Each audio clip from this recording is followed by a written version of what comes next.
Tell me, my queen mother, the story of the gods. Do you never tire, son, of those ancient legends? But no, let this not seem a reproof. It is well that a prince of the royal line should ponder much on those mighty ones, who came from the sun, where dwells Elegai, the source of all, to create a fair world, the world in which someday you will reign. Shall I speak then of Solon Goling, patron of husbandry and lord of the north?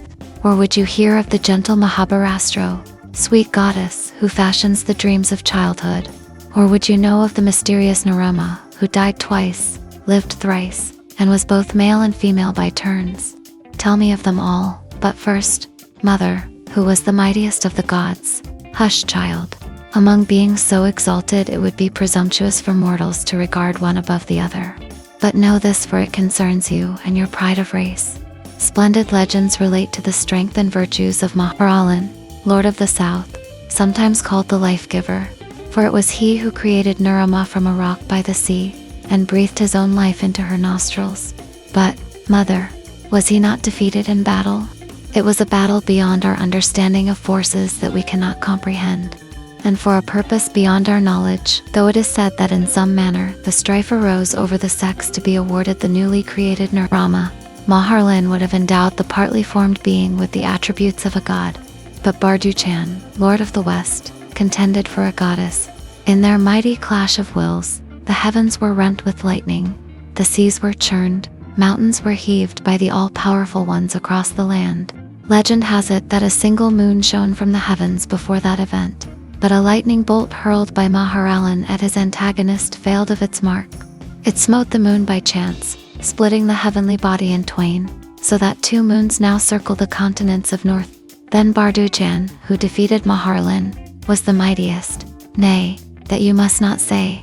True, at the end of 3 days, Maharlan acknowledged himself defeated. Yet it is written that he nobly abandoned the fray out of pity for the helpless creatures of north, and for the newly created Nirama, knowing that if the battle continued, they would all be destroyed. And so, Nirama became a goddess, and in that aspect she is depicted by our sculptors as a mighty huntress, running with upraised spear, cheek by cheek with Barduchan. But Maharlan, the life-giver, could not wholly undo his original design, so that at times she reverted to the form of a male. That is why, in ancient carvings, we sometimes find Nirama pictured as a god, carrying lightnings of destruction in his clenched hand. Then, after all, Maharlan was the greatest. He was a mighty being, son. Yet how can any be considered greater than Pyrrol? The rain came down in sheets, drenching everything in sight. Dave Marlin, soaked clear through to his bones, trudged on through mud and darkness. He slipped, cursed, and stumbled, blaming the storm, the road, even the truck driver who had left him stranded on this forsaken mountain trail. What had pulled him off the main highway was a blinking light he'd spotted earlier through the rain.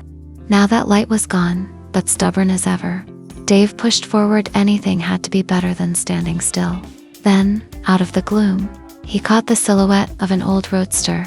Someone was hammering under its hood, swearing at the stubborn machine. Dave called out, half joking, half desperate, but the mechanic wasn't in the mood for laughs. The car had no lights, the battery was dead, and the man wanted him gone. As Dave fumbled around near the seat, his hand brushed against something unexpected. A woman. Her voice snapped at him to get his hands off, and when she jerked upright, he realized her wrists were shackled in handcuffs. A chained prisoner. Before he could press for answers, the man turned on him with a gun. But Dave was quicker. In a slick, muddy brawl, he disarmed the stranger and came up holding the weapon. Only then did the truth spill out. The armed man was a detective named Len Magruder, and the woman Sally Camino was his prisoner, wanted for running a con game. Magruder claimed he was saving the state money by hauling her back without the red tape of extradition papers. Dave didn't buy it, not completely. Something smelled off. He forced Magruder to remove the cuffs, and, with Sally now walking free, the 3 of them set off together up the miserable, rain-soaked trail. Sally ditched her high heels in the mud and marched barefoot, tossing barbs at both men. Dave, half amused and half intrigued, couldn't help noticing she was tougher and sharper than she first looked. The road climbed endlessly upward, every step heavier than the last. Magruder grumbled that they should have stayed in the car. Dave only mocked him, relishing the chance to prove he could endure more than either of his companions. Sally, dripping wet, snapped back with her own sarcasm, never letting either man get the upper hand in the banter. And then, after the long, punishing climb, they crested a ridge and there it was, unexpected shelter waiting in the storm. Through the storm and up the mountain, the three travelers finally spotted a faint glow in the cliffside. It wasn't just a cave, it was a house built right into the rock. Inside, by a dying fire, an old man with a flowing beard sat nodding over a book. A kerosene lamp flickered beside him. When they knocked, he opened the door, squinting through the rain. Oddly, he seemed to be expecting them. "Where's the other?" he asked, as if he had been waiting for someone else. Confused but grateful for shelter, Marlin and the others stepped inside. He stoked the fire, warming the room for Sally and Magruder, though he felt uneasy under the host's heavy stare. Then came a shock. From a half-open door at the back, faces appeared, strange, rough faces. 3 of them looked hard and crooked. One was strikingly beautiful, a young girl with golden hair and an almost angelic aura. The bearded Manilius Thornbolt reluctantly waved them in. The newcomers were a ragtag bunch. A scarred woman in a filthy robe, Ma Barstow, sneered at them. A wiry, greasy-haired man introduced himself as Percival B. Link, known on the street as Slinky Link. His buddy was Bart Duchesne, a hulking ex-con with the kind of cold eyes that promised violence. And then there was Pearl, the golden-haired girl, whose beauty clashed with the grime and menace around her. Introductions quickly turned sharp. Magruder tried to flash his authority, but Link called him out, said he knew him as a disgraced ex-cop, kicked off the force for hijacking. Sally exploded at Magruder, realizing he wasn't any kind of detective but a crook running his own game. The whole thing blew apart right there. Masks came off, alliances shifted, and Marlin knew he was in deeper trouble than he'd thought. Meanwhile, Thornbolt the old man launched into a strange tirade. He admitted freely that he was crazy, but also brilliant. He raved about spaceships, monstrosities, and wasted genius, declaring that at least he was honest about his madness and like the criminals surrounding him. His outburst rattled the room, but the others were used to it. Link quietly nudged Marlin. Best to get out of here before the old man winds up all night. They were led through a tunnel carved into the rock, with a plank walkway stretching nearly 100 feet. The air smelled of earth and old mines. Finally, they emerged on a ledge high on the mountainside. The rain still poured, but towering pines framed the rim of what Bart Duchesne revealed was an ancient crater. He hinted at something strange hidden down in the pit below, promising that tomorrow they'd see it for themselves. The group was herded into rough bunkhouses along the ledge, men to one shack, women to another. Inside, the place had already been prepared with bunks. Magruder noticed it right away. It felt too neat, too ready, as if someone had been expecting them all along. Duchesne only chuckled darkly. "You'd be surprised," he said. And with that, the uneasy night began, leaving Marlin, Sally, and Magruder to wonder just what kind of trap they'd walked into. Dawn breaks cold on the crater rim. Dave Marlin hugs himself against the bite of morning air and stares into the basin below, where a mud-colored sphere squats like a giant clay planet. Bart Duchesne strolls up, amused by Dave's question. "Yeah, it looks like clay, but there's scaffolding, bunkhouses, and one mad scientist to go with it. That planet is Eli Thornbolt's disgraced dream, a metal spaceship that slid off its rig, dropped into this terry pit, and started doing something nobody can quite explain."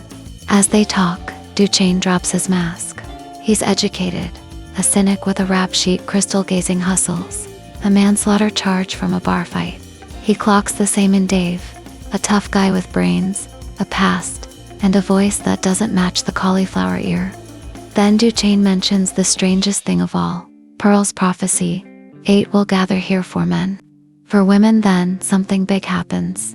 They've already got 7. One more woman, and the set is complete. Breakfast pulls the misfits together. Sally newly put together, but still edged like a razor. Magruder, all bull neck and bad faith. Ma Barstow, scarred and sentimental, glued to Pearl. Slinky Link, a greasy opportunist. Duchesne, the self-aware sinner. And Eli, the bearded storm cloud at the head of the table, shoveling down food and loathing everyone. When he's done, Eli stalks out to brood over his planet, muttering, "Still it moves." Down on the scaffolding, Duchang shows Dave what moves means. The sphere sits in a bed of black ooze that softens in the sun and hardens in the cool, breathing the thing into a slow rotation. The outer crust is rock hard, but drive a bar through and the inside gives rubbery alive with that same self-sealing muck. Birds, mice, even livestock get lured in by the smell or the seeds stuck to the surface. Once the timing's right, the pit eats them. Eli shows up fired with purpose pick shovel, orders Dave and the old man smash through crust. The hole heals behind them like a wound. Slinky half full, half useful suggests a pipe. They muscle a heavy drain tube into the gap and screw it inward, inch by grinding inch. By day's end, the pipe's 2 feet in. By the next afternoon, 4.5 until they hit something solid. The shell, Dave hopes. Eli barks for a blowtorch. Link slithers in and burns a clean ring, melted like butter. Meanwhile, everyone's hauling Eli's life into the sphere books, boxes, food, instruments. Sally goes barefoot, practical and daring. Eli insists on going first. They shove his bulk through the pipe, fabric ripping, curses flying, then a wet plop as he lands inside. The crew trims the jagged metal and starts feeding crates into the dark belly of the thing. Gunfire snaps the moment in half. Down the slope, a sheriff's posse fans out on the hillside, squeezing a single overalled fugitive, the Picaroon kid from Rock to Rock. Sympathy for the underdog kicks in. Sally cracks the door and whistles him in. He dives through a hail of bullets, sprawls across the threshold, bleeding from the neck and side. Dave drags him in as Sally throws the bolt. "Open up, law." Sheriff Bates hammers at the door. Dave buys seconds with questions and clumsy locks, but the door has to open. The posse pours through, follows a bright trail of blood into the tunnel, then out onto the ledge right to the sphere, where the kid smeared his way down the pipe. No one wants to stick a head into that perfect shooting lane. So Betts orders Dave to crawl in and talk sense. With helpful shoves from behind, Dave slides into the dark and lands on a tilted wooden catwalk inside. It's a maze of platforms at an angle. A hollow world humming with old ambition. Duchane's hands guide him. "We're boxed," Dave whispers. "Give up the outlaw, or they'll gas us." Magruder sneers that this is Sally's mess. A weak flashlight finds the kid laid out in a tool room, Ma clutching him, Pearl cradling his head with that serene, otherworldly smile. Dave scoops the limp body and the whole sphere gives a slow, queasy lurch. "Where's the light?" he calls toward the pipe. Sally laughs high, defiant. Link pipes up, proud and breathless. He and Magruder levered the pipe out. The ooze is pouring in. No more doorway. No more bargaining. Duchane explodes. They haven't just trapped the posse out, they've trapped themselves in. Voices rise, insults fly. The sphere breathes and settles. Dave hauls the groaning outlaw back to Ma, tells her to work the wounds, and asks the only question that matters now. "Where's Eli?" Ma gestures vaguely into the dark depths of the ship. Somewhere down there, the madman with the dream has finally gotten his wish. All 8 souls nearly assembled. His boxers aboard. The world sealed off by living Tarhe's monstrosity, ready, willing, and maybe even able to move.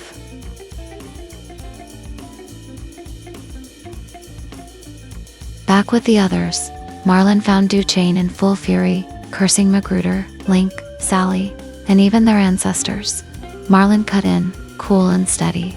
"What's the difference? At worst, we're only delayed a few hours." But Duchane barked back. "Delayed? We've sealed ourselves in." Marlin countered.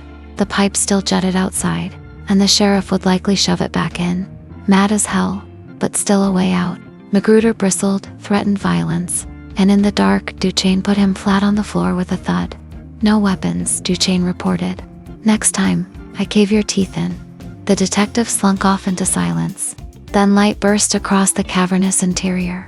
For the first time they saw it clearly. Scaffolding tilting inside a half-finished metal sphere. Crates and boxes piled by the sealed entry hole. And above them, steel girders strung with bare work bulbs. Below, the shape of a ship's superstructure leaned at an angle, humming faintly with dynamo power. Eli Thornbolt appeared from the depths, commanding them to close the entrance. The group laughed whose outside had already sealed it into a bulging scar. Duchesne mocked with a sailor's tune, anchors aweigh.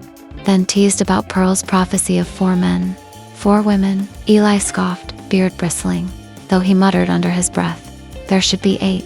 Where is that girl?" Marlin shifted focus. "If we rigged a periscope, push it through the ooze inside the pipe, we might see what's going on outside," Duchesne agreed. And together they explored the lower decks. They found stockpiles of food, crates of equipment, unfinished cabins, and in one broken box, a gleaming instrument. Eli, uncharacteristically buoyant, confirmed it. The periscope. Then he vanished again, muttering about his great work. Down in the control chamber, they confronted him. Coils, dynamos, and a hulking switchboard. Eli boasted of a power locked in magnetic coils, stress so violent it could polarize atoms and nullify gravity. Duchesne translated bluntly, anti-gravity. He even jabbed him with Professor Lamberton's critique that his theories were impossible.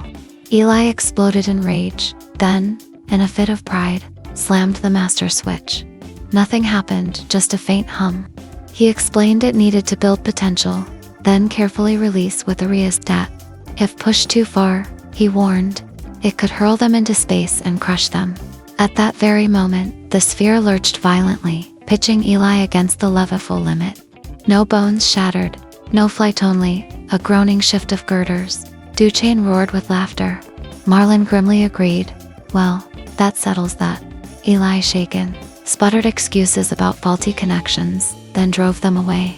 Marlin and Duchesne went back to work. They fashioned a sheath of rolled iron for the periscope, welding its nose to a point, planning to push it out through the ooze, and drop the casing away. All night they labored, pausing only for a rough meal. The outlaw the Picaroon kid lay fevered in a bare stateroom, bleeding from 6 bullets. Sally reported with a crooked smile that Pearl had insisted on poultices made from the crater's ooze. Ma swore by it. Duchesne shrugged. "Medicinal clay exists. Maybe it works," Marlin joked darkly. "Bottle it and we'll make a fortune." By the time the others turned in, the periscope was installed. Through it they could just make out the crater rim and sky beyond. Duchesne grumbled. It was useless. One twist from the sheriff outside and the device was gone. Marlin agreed but kept silent. Better to give the crew something to cling to. Even Magruder and Link, shamed into effort, had helped unpack bedding and set up makeshift quarters. Exhausted, the strange company finally slept. Marlin dropped into his blanket roll, lulled by the faint hum of dynamos and the creak of girders, knowing he lay sealed inside a colossal sphere of metal and ooze. A tomb or a vessel, with a mad genius at its heart and a prophecy hanging over them all. Dave Marlin woke with terror gripping his chest. For a few choking seconds, he thought the whole monstrous sphere was collapsing in on him, pressing the air from his lungs, crushing him flat against the cold floor. He couldn't move, couldn't even breathe, and nausea rose in his throat like a tide. At last, the spell broke. Gasping, shaking, he forced himself upright, though the sensation of smothering weight clung to him long after. From the adjoining cubicle came the low moans of the outlaw they dragged in the night before.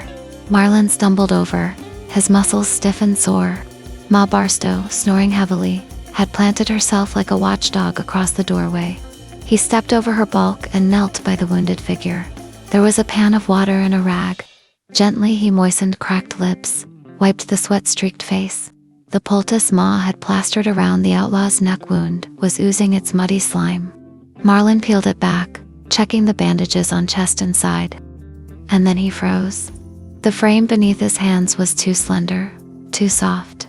The face, despite its pain, looked boyish, delicate. Pulling down the blanket to be sure, he saw the truth. The outlaw wasn't a man at all, but a girl, shot and bleeding, dressed in men's clothes to hide her secret. A chill went through him. Carefully, almost tenderly, he tucked the blanket back around her body. When he turned, Pearl was there in the doorway. Her pale hair glowed in the dim light, her lips curved in that strange, enigmatic smile. Her vacant eyes gave nothing away, yet the sight of her in that moment made Marlin's skin crawl. He touched her arm softly. "Better get back to bed. Girl, oh girl, maybe you've got something after all." Hours later, Hands shook him awake, again rough this time. Bart Duchin loomed above him, eyes blazing with excitement. Wake up, Dave. For God's sake, wake up, you've got to see this. Still groggy, Marlon stumbled after him to the scaffold and the jury-rigged periscope. Duchesne looked first, then pulled back. Pale. Marlon bent to the eyepiece. At first it didn't register. Then his throat went dry. There was no crater, no hillside, no earth at all. Only the endless void of space. Stars glittered against blackness, sharp and cruel. His voice cracked when he finally spoke. There's nothing out there, nothing but stars.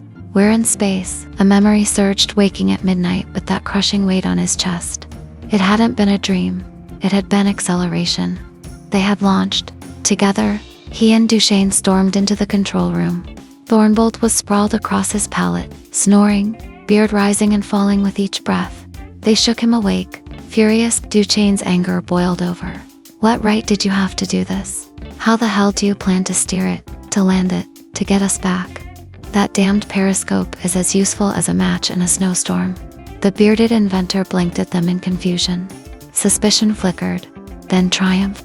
Go away with your jokes, he growled. But when they dragged him to the periscope, the truth hit him too. He rushed back to his instruments, muttering wildly. The gauges, the coils, the power banks, it all added up. Against every critic, against Lamberton's scorn, against the financiers who had abandoned him. Eli Thornbolt had done it. He had thrown them into space. His triumph was manic, almost unhinged. Now Lamberton will eat dust. Yes, it took longer to build the potential, but now it works. Duchesne, more sober, suggested the thick mud coating around the ship had acted like a battery, storing power until the impossible became possible. Eli rejected it, then faltered. Maybe the outer crust had amplified the current. Then his mood flipped again. He snarled at them to leave him to his great responsibilities. By then the rest of the group had gathered, drawn by the shouting. Link squinted through his greasy hair. What's up? Marlon's voice was grim. Final. We may as well face it straight. We're not on Earth anymore. We're in space. The words hung in the air.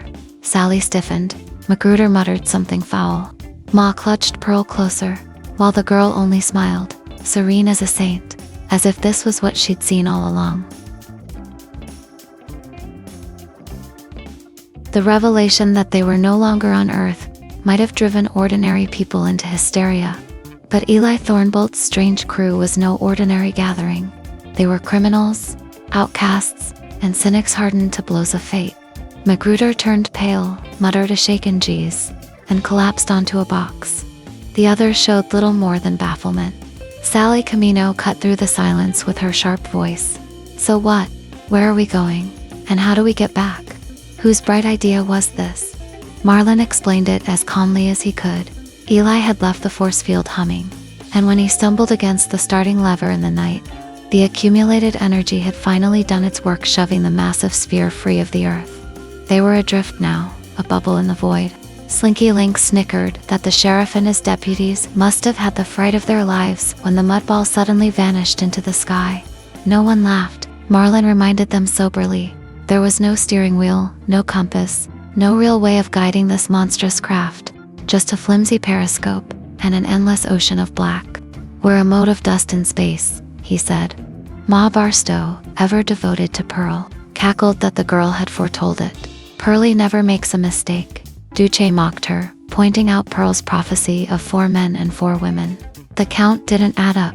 Ma only chuckled, certain the girl's visions were deeper than they could understand. And then, for the first time, Pearl spoke. Her voice was soft, distant, almost unearthly. There are so many stones. The world is a stone. There are many stones. So many lonely stones. Her words sent a chill racing up Marlon's spine. The others stared at her, half in awe, half in unease. Ma swore the words meant something, even if none of them could yet decipher it.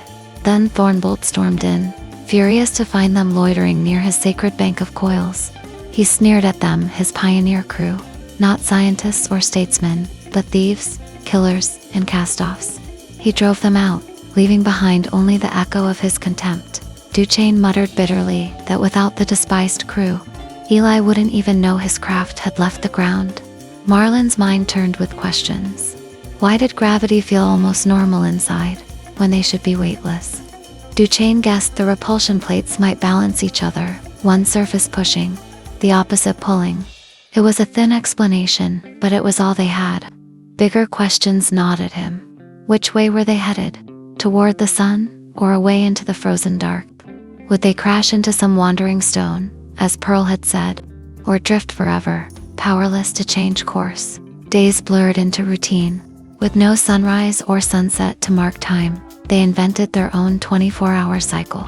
They ate, they slept, they waited. At first they demanded Thornbolt do something, but every plea brought only rages and curses. Soon they realized the truth. He was as lost as they were. The periscope gave little comfort at most, a dim hint of stars and shadow. Marlon argued that since their launch began at night, they must be moving away from the sun. Duchesne grimly agreed. If true, they wouldn't burn, but freeze, once the sphere drifted too far for warmth to reach. We'll starve first, Marlon muttered. At first the stores had seemed endless crates of canned goods, sacks of supplies. But when they measured carefully, rationing it out, the truth was bleak. At best, 5 months of food, perhaps a little more water. Eli had planned ahead with air purifiers, incinerators, settling tanks, but no machine could feed them forever. Duchesne, with his usual bite of sarcasm, pointed out the irony. We'll die of hunger before thirst. Unless, of course, the goo outside turns out to be edible. It already acts as a battery, a heat sponge, even a medicine. And don't forget it eats waste. Remember those birds and animals it swallowed in the pit? Sometimes I feel as if he cut himself off, his expression uneasy. Marlon studied him, unsettled, as if what? Duchesne shook his head. Nothing. I couldn't put it into words if I tried. And so the days stretched on adrift in space, sealed in a coffin of metal and clay, with dwindling food, gnawing questions, and a prophecy hanging over them. For a time, all eyes turned to the outlaw. By now everyone knew the truth. The wiry fugitive they had dragged inside was no man at all but a girl. Her name was Norma Hegstrom. She spoke little, kept apart from the women, and watched the men with quiet suspicion. Piece by piece, Duchesne pried out her story. She had run from some institution back east, a reformatory. Maybe Anne disguised herself as a boy to avoid capture. To survive, she had played the part too well, acting tougher and meaner than the roughest of the roughnecks around her, until at last she became the very outlaw she was pretending to be. Duchesne, restless and philosophical, sat one day with Marlon and Sally under the periscope, and voiced the bitter thought that haunted him. Maybe Earth just spewed us out. We're the kind society calls unfit, nobody back there to miss us. No lives that will change if we never return. Criminals, cast-offs, nuisances, a cargo of the unwanted, drifting in space. Sally snapped at him, but Marlon caught the weight of his words. It was the kind of truth a man didn't want to hear. Then Duchesne showed them something worse. He handed Marlon a jagged disc of metal. The fragment Slinky had burned loose with the blowtorch when they first cut into the sphere. The edges were corroded, eaten away. Marlon tilted it, and in the swinging light he saw tiny pinholes eaten clean through. Sally snapped at him, but Marlon caught the weight of his words. It was the kind of truth a man didn't want to hear. Then Duchesne showed them something worse. He handed Marlon a jagged disc of metal, the fragment Slinky had burned loose with the blowtorch when they first cut into the sphere. The edges were corroded, eaten away. Marlon tilted it, and in the swinging light he saw tiny pinholes eaten clean through. He accused Marlon and the others of plotting to save themselves, leaving the rest to rot. Duchesne laughed coldly. If it comforts you, there will be no escape for any of us. The shell is being digested. Eventually it'll eat us too. Link's ferret eyes gleamed with panic, but no one had answers. Magruder and Link finally dared to confront Eli, but the old man had walled himself off in the control room, barking orders through Ma Barstow when he wanted food. When they pressed him, he ranted about being cheated on steel prices and dismissed their fears. To him, the ship was still his grand triumph, and their talk of decay was nonsense. Norma overheard, thin and pale, wrapped in one of Ma's robes. She spat bitterness. So you saved me from the law, patched me up, what for? To watch this thing rot around us. There was fire in her eyes, a spark that startled Marlon. He couldn't help noticing she was slowly becoming more feminine, her features softening as her hair grew back. But when Duchan's eyes followed her, hungry and appraising, Marlon's temper flared. Tension over women began to fester. Duchain, half mocking, half serious, declared he'd choose for himself Sally, Norma, whoever he wanted, regardless of Marlon's unspoken claims. Magruder, grinning crudely, chimed in that Pearl looked ripe for the taking, and Ma's watchfulness wouldn't stop him forever. Marlon's fury blazed, though he kept it contained. The others knew he carried the only weapon aboard, and that fact alone kept them cautious. But inside, Marlon knew what was happening. Rivalry, jealousy, covetous stares. These things would rip them apart faster than hunger or vacuum. Sally was sharp and desirable. Norma was tough but growing into her womanhood, and Pearl was innocence itself, serene and unearthly, the one he felt must be protected at any cost. The thought of Magruder's eyes on her sickened him like a crime against something sacred. From then on, Duchain openly baited him, flaunting his attentions towards Sally and Norma, daring Marlon to make a move. And Marlon, knowing he had no rightful claim, could only withdraw into silence. Brooding, morose, he pulled further from the group, his thoughts circling darker each day. The sphere kept drifting in endless black, its shell quietly eroding, while inside, tensions thickened, less suspicion, and rivalries gnawing as surely as the ooze outside. Among the strange crew, it was Slinky Link, the weasel-faced sneak, who cracked first. From the moment they discovered the sphere's shell was being eaten away by the ooze, fear gnawed at him. He skulked in corners, avoided the others, his eyes darting like a rat. Then one day he simply vanished. When he failed to show at meals, they searched and found him crouched behind crates in the storeroom. He bolted, shrieking like a madman, and disappeared into the maze of girders overhead. From then on, the beams became his kingdom. Hair long, shirt tattered, his sharp little face peered down from the shadows like some wild monkey. If anyone tried to approach, he screeched and clambered higher. In the end, hunger drove him down only at night. When he would snatch food, Ma Barstow leapt out for him like a zookeeper feeding a caged animal. Marlon let him be. He had bigger puzzles in his mind. Night after night, he bent over the periscope, charting the slow spin of the vessel. The sphere had begun to rotate lazily, turning its two halves to the sun in succession, giving them short days of light and warmth. The ooze coating absorbed and spread the sun's heat evenly, sparing them from freezing or burning. But to Marlon's mind, the rotation raised more questions than it answered. Doubt ate at him until, one day, he wormed his way deep between the hull and the support girders. Close to the segmented plates Thornbolt had built as anti-gravity engines, he reached out, touched the underside of a plate, and felt something like a lump of hardened clay. When he let go, the lump snapped back to the plate as though pulled by a rubber cord. He tried again, same result. It hit him then. The plates weren't repelling, they were attracting. These weren't anti-gravity plates at all, they were gravity plates. Back on the scaffold, turning the discovery over in his mind, Marlon was joined by Sally, sharp-eyed, restless. She demanded to know what he was hiding. So he told her how Thornbolt's vaunted breakthrough had been nothing more than a freakish accident of physics. How the ooze coating had acted like a massive battery, storing up months of electrical energy, and then unleashing it in one titanic burst, enough to polarize the plates for only a moment. That single, impossible surge had hurled the sphere away from Earth like a cannonball into the void. The force lasted seconds, maybe less, but it was enough. Sally yawned, unimpressed. "We ought to christen the old ball," she teased. "Call it the Thornbolt." She left him on the scaffold, bored by his theories. Perhaps annoyed that he hadn't taken the bait, she dangled in her presence. But Marlon's mind spun on. The surge had flung them free, yet they hadn't been crushed by the acceleration. Why his answer? Because for that instant, they had been under the plate's repulsion, as well as their own momentum. Two forces had nearly canceled each other out. The crushing weight he'd felt that night had been only the slight imbalance, where the insulation let acceleration win for a moment. Now though, The plates had snapped back, their molecular tension reversed, and gravity held them steady inside. They weren't riding anti-gravity anymore, they were just coasting on momentum, in an endless, helpless trajectory through the void. He found himself talking more and more to Pearl. She would drift up silently, sit beside him on the platform, and listen with that vacant, saintly smile.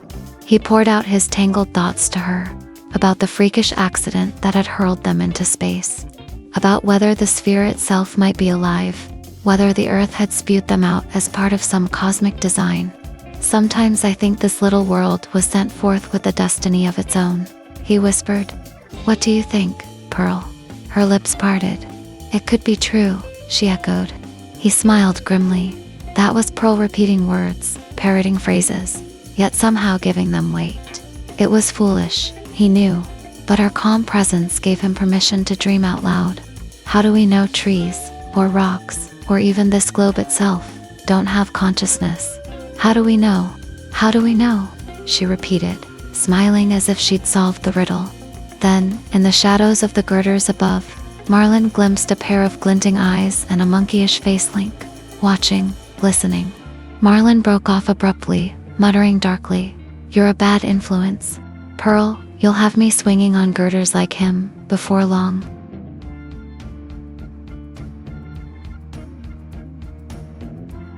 The discovery came, oddly enough, from Magruder, the one man least likely to notice anything beyond food or women. He had dragged his heavy frame up to the observation scaffold out of sheer boredom and pressed an eye to the periscope. A second later, his yell split the stillness of the sphere. "We're gonna hit the moon," he shrieked. The others came scrambling, alarm slicing through their monotony. Marlin climbed up fast, shoved him beside him, and barked, "What's the idea?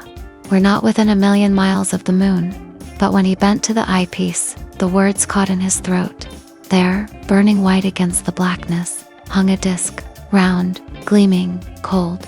To the eye, it looked every inch the Earth's moon except smaller, sharper, and in the wrong place entirely. His voice was tight when he spoke. "We're approaching a solar body of some sort. Not the moon, but something like it." His gaze flickered toward Pearl, though he could not have said why. Duchesne leaned in next, straightened, and spat out his verdict. 2-1, it means a crack-up. Unless Eli can steer this tubband, I'll bet my hide he can't. Still, they went to the inventor. Thornbolt, more ragged with each passing day, his beard wild and his eyes fever bright, bustled between periscope and control room, twisting levers, slamming switches, cursing in bursts of incoherence. To the crew, it was theater no more. Marlin muttered to Sally later that Eli's instruments had no more effect than scrap metal. Whatever power had hurled them into space had burned out its own wiring. Eli might rage and strut, but he was as helpless as the rest of them. The menace of the approaching body became, like everything else, another fact of their bleak existence. They ate, they slept, they rationed. Only Marlin kept vigil at the eyepiece, watching the bright orb swell slowly larger. It was during one of these watches that Pearl came climbing softly up the ladder. Marlin turned, startled. He had not expected her. She rarely sought anyone's company. "You'd better run along," he told her gruffly. "Folks don't like you talking with me." She tilted her head, bird-like, listening with that strange calm that unnerved him. "It is so lonely," she murmured.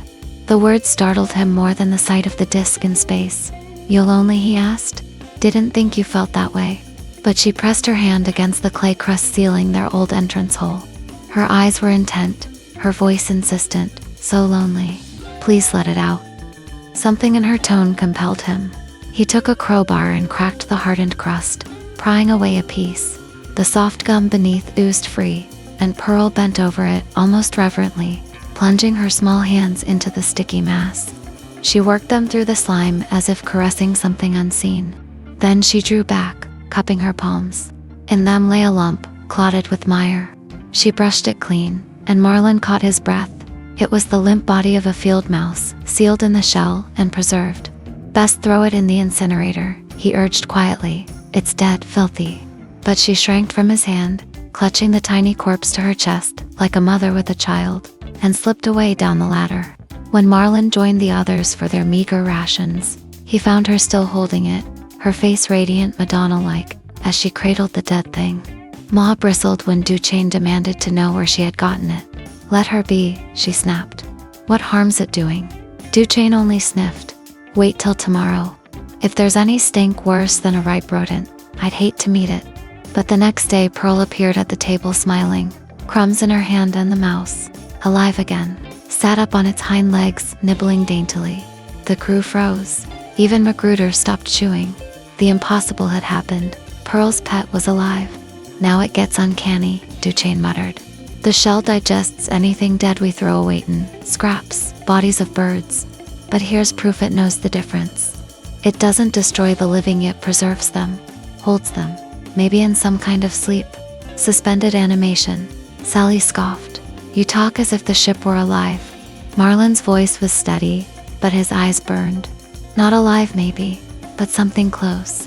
Think of it, chemicals that consume dead matter, yet leave living cells untouched. Water does the same. Put a dead leaf in damp soil, it rots. A live root in the same soil thrives." The table fell into uneasy silence. It was Magruder who broke it, his piggish eyes gleaming. He glanced from the shell to his plate of thin rations. "There must be a mess of critters out there. Birds, chipmunks, maybe worse. Wouldn't mind some fresh meat, even if it's just a squirrel." No one laughed. The thought lay there on the table with the crumbs and the fear, foul and tempting all at once. Marlin didn't say it aloud, but the idea gnawed at him.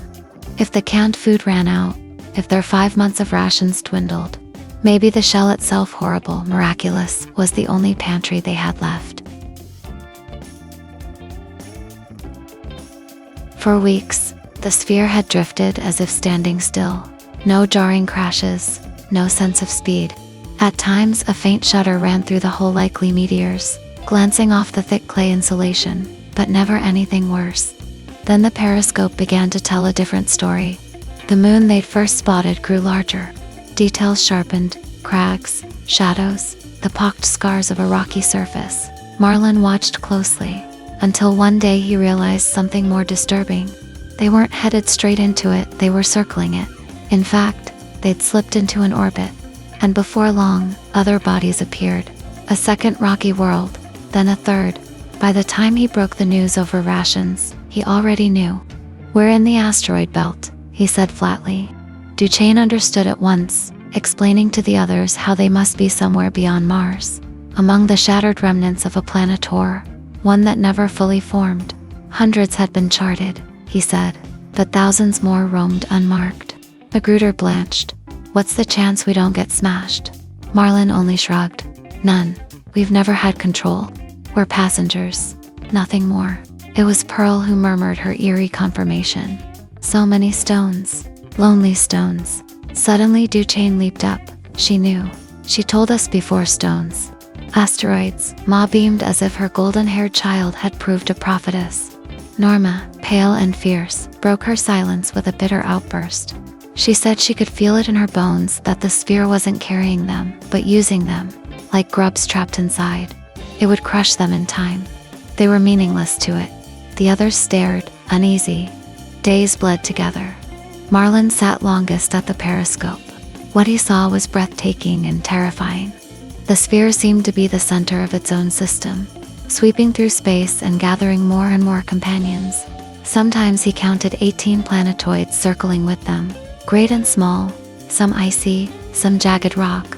The sphere's plates, he reasoned, were exerting an artificial gravity strong enough to tug drifting worlds out of their paths.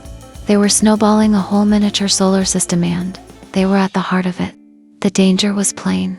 Already he'd watched 2 planetoids collide, grinding each other to fragments. Once a mountain of rock and ice passed so close he could see glittering cliffs and glaciers. He imagined it as an iceberg in space, frozen gases solidified in the killing cold. He recalled half-forgotten tales of giant ice blocks falling to Earth centuries ago. Perhaps, he thought, those legends were true. Perhaps such visitors came from belts like this. Now dust clouds sometimes veiled his view, fine grains born from cosmic collisions, slowly sinking toward the sphere's pull. Sometimes it was sleet, instead shards of ice drifting like frozen rain. He shuddered at the vision his mind built. These rocks grinding together, spiraling tighter, until one day they fused into a single monstrous world, and the little sphere was crushed at its core. Norma joined him once on the platform. She asked what he saw, and he offered her the eyepiece. For a long moment she stared, then pulled away shivering. "Tell me straight. They're drawing closer, aren't they?" He tried to soften it, joked about dust covering the periscope, but she pressed harder. At last he admitted, "Yes, it looks like the end. But it looked like the end the night we left Earth, and somehow we're still here." Her voice shook with rage. "It is a little world. I felt it when I lay half dead. I knew what you all were doing, like maggots crawling inside me. It has a purpose, and we're nothing to it. Why did you drag me back to life? Better to have died in a fight. At least then I'd have had a choice. Here we're rats in a trap." She turned away, lips tight, leaving Marlon shaken. He found himself preferring Pearl's company, the blank, serene girl who never fought, never raged. Talking to her was like talking to some calm spirit who understood. And so he did. One day, stirred by Norma's outburst, he put the thought to words. Maybe the world itself, Earth, this sphere, all planets, was alive in some sense, guiding life across its surface, pushing mankind to explore, to fight, to change. Maybe wars, persecutions, wanderlusts were all just natural forces, shaping evolution. And maybe that same force had drawn all of them criminals, misfits, outcasts into Thornbolt's sphere for some greater purpose. He poured out his theory, half mocking, half believing, watching Pearl's placid face. At the end he asked her, "Accident or purpose?" Her lips curved into that innocent smile. "Or purpose," she echoed. And though Marlon laughed, a cold weight coiled in his chest. For in her vacant eyes, there was no doubt. Marlon would always regret that he hadn't tried harder with Norma. He might have spoken to her, tried to share his own stoic sense of fatalism, anything to give her a reason to keep going. But by the time regret came, it was far too late. They found her stretched out on her pallet, eyes wide and staring at nothing. Norma Hegstrom, the outlaw girl they had saved and nursed back from death's door, had taken her final way out. Death had traveled with them since the beginning. But this was the first time it stepped into their circle and claimed one of their own. The others gathered silently around her. Ma Barstow wailed. Sally wept bitterly. Magruder looked rattled, mumbling about seeing her near the medicine cabinet. Duchesne, usually glib, stood mute. Only Pearl remained untouched, her innocent, unreadable face staring down at the body without emotion. The survivors debated what to do. Burial in space meant sliding her body through the waste locks into the clay shell, a grotesque thought. In the end, cremation seemed the only way. Ma objected, but had nothing better to offer. Duchesne, with uncharacteristic gravity, took the blanket-trapped body himself, carrying her in silence toward the incinerator. And that was when fate struck. The sphere was hammered by a titanic blow. Marlon was hurled down the ramp, stunned, ears ringing with screams, and the metallic groan of girders wrenching apart. In the chaos, Sally clung to him, sobbing. He shook her off. There was no time for panic, and fought toward the storeroom for flashlights. The beams revealed horror. The scaffolding above had collapsed, and from a great rupture in the hull, the living ooze of the shell poured in like a tide. And in that tide was Slinky Link, trapped mid-scream, his weasel face twisted in terror as the stuff engulfed him. Marlon tried to reach him, but it was too late. The ooze swallowed him whole, cutting off his shrieks in a single sickening gulp.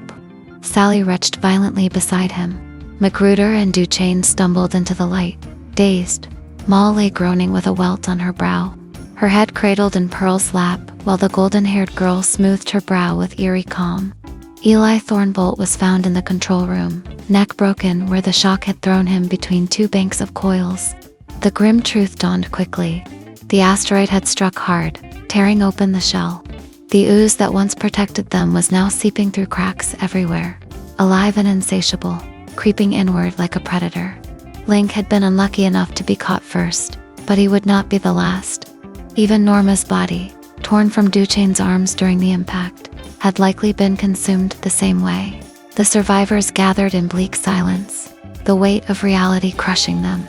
The illusion of destiny, of protection, of some higher purpose had been shattered. Death could strike them as easily here as anywhere else, maybe easier. The clay skin of the ship, once their shield, had become a monster. Weary and shaken, the men found the liquor they had hoarded for emergencies. They drank in silence, each staring into the dark with his own private despair, then stumbled off to their bunks, leaving the wreckage, the ooze, and the memory of their dead to haunt them through the silence of space.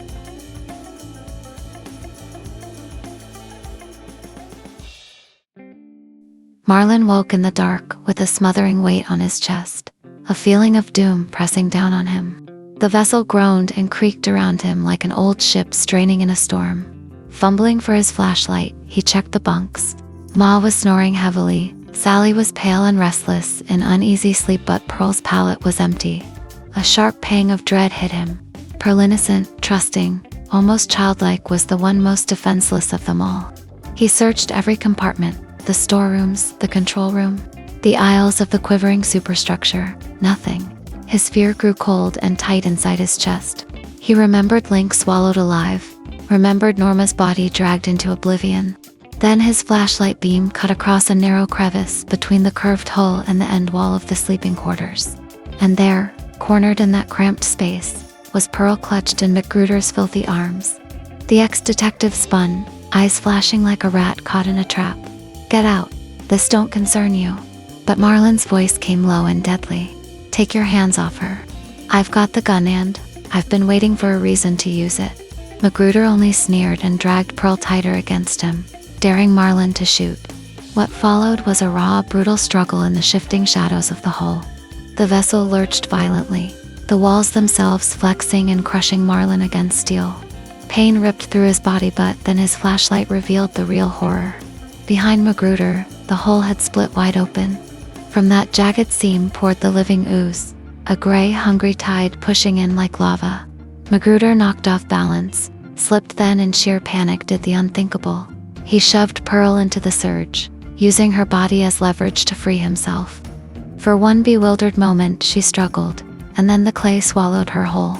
Something inside Marlin snapped. He lunged, not for his gun, not for safety, but for McGruder's throat. His hands clamped like claws, squeezing the life from the man who had sacrificed Pearl. McGruder shrieked, tried to plead, but the words died as Marlin bore him down. The ooze swept over them both, devouring, smothering. Marlin barely knew it.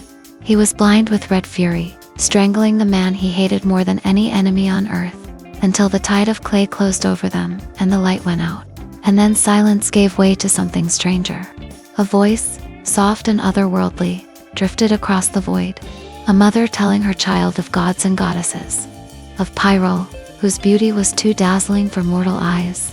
Of Sahaloli, goddess of constancy, wounded into love by the Smith Lord's lightning. Of Elegi, who hurled thunderbolts into the void and forged worlds from nothing. A myth from forgotten ages, or a prophecy written into the very fabric of space. As Marlin sank into darkness, the tale of divine creation merged with the thunder of collapsing steel, as if the lives of men were but fragments hurled across eternity, caught between gods, fate, and the hunger of a living world. Dave Marlin's rebirth began at the edge of a gray, unfriendly sea. He came back into existence as if the planet itself had coughed him up from a lump of clay. At first he wasn't even conscious of being a man. He was simply a creature stumbling along a barren shore, gnawed by hunger, drinking brackish water, devouring grubs and roots just to survive. Slowly, painfully, his body remembered how to be human again, while his mind lagged far behind. The land was bleak. Sheer cliffs hemmed in the shoreline. The copper sun gave little warmth, and 2 erratic moons made the tides unpredictable and cruel. Yet life was there. Insects, squirrels, birds, even struggling tufts of grass. Instinct drove Marlin inland, and hunger kept him alive. He tore warm flesh from a squirrel, chewed bitter roots, and learned to sleep where he fell. Past the great journey through space, the clay sphere, his companions came back only in broken flashes. Then, one day, he saw smoke. Smoke meant fire. Fire meant people, with a desperate hope that stirred old memories. He climbed toward it and found a crude valley settlement, a tethered cow, straggling corn, a cave with a woman suckling a child. When he stumbled closer, the woman screamed, and a ragged man rushed out with a crooked stick. Recognition jolted through him. The shaggy weasel-eyed figure was Slinky Link, and the scarred woman Ma Barstow. Survivors, like him. They offered him warmth at the fire and a scrap of food, though grudgingly. Ma guarded her infant and milk like a wild animal. Link, obsessed with his cow and scraps of corn, treated survival as his entire religion.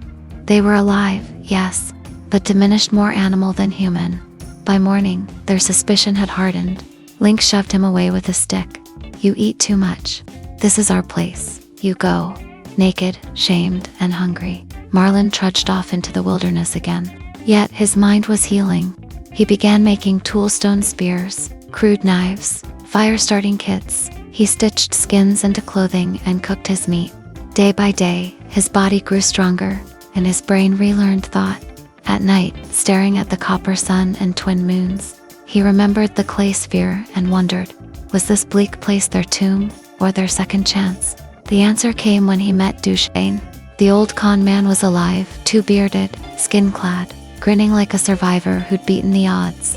Nearly caught up with you last night, he said casually, as though they hadn't both been swallowed by living clay and hurled across the void. Guess we're the last ones left. Together they pieced together the truth. Duchesne led Marlin to a sheltered cove, where lumps of hardened clay lay scattered along the tide line. He broke one open, soaked it in water, and showed Marlin what drifted free. Insects twitching back to life. Seeds, even a bedraggled bird that began to stir after hours in the sun. That's how it all came about, Duchesne said. The animals, the plants, even us. Everything that was trapped in that sphere got packed into these clay cocoons. The tides wash them out, one by one, and the planet populates itself again. Marlin stared in awe. A whole world born from a shattered mud shell, seeded with the life they once carried through the stars. How long? He asked. How long did we lie there, waiting? Duchesne only shrugged. Terribly long. Maybe while mankind lived out its whole history on Earth. Billions born and died, while we lay in chrysalis. Planets aren't made in a day. Maybe this whole rock was gathered from the fragments of the asteroid belt shaped into a new Earth. The idea staggered Marlin. He looked at the bleak cliffs, the twisted bushes, the copper sun that gave stingy warmth, and for the first time, he saw it not just as a wasteland, but as the first breath of a world being born. Along the bleak shoreline of this new half-born world, Marlin and Duchesne hunted together, surviving better as a pair than either had managed alone. But Marlin harbored a secret, an enormous lump of the life-bearing clay he had discovered near the tide line. He dug a channel so the sea could lap against it, hoping it might free something more than insects and vermin. Perhaps an animal. Perhaps even a human. Day after day he lingered by the pool, watching the clay soften, straining to see shapes stir inside. At last, beneath the murky water, a pale outline emerged. A human form, female. He dared not interfere, remembering how forcing the process often killed the life inside. Instead, he prepared himself like a man awaiting destiny, scraping his beard, hacking his hair short, reclaiming a measure of civilization. At dawn, the clay skin split and a body floated free. Marlin plunged in, dragged it to shore, wrapped it in furs. The face that stared back at him nearly stopped his heart. Norma, the outlaw girl who had died before the crash. She should have been gone forever. Yet here she was, preserved by the clay, her skin cold but intact. Could the same substance that had transformed and sustained him also have purged the poison of death from her body? Desperately, Marlin worked. He breathed into her lungs, pressed her chest, whispered encouragement. For agonizing minutes, she lay still, and then, at last, a shudder, a flicker of breath, the faintest opening of her eyes. Norma lived.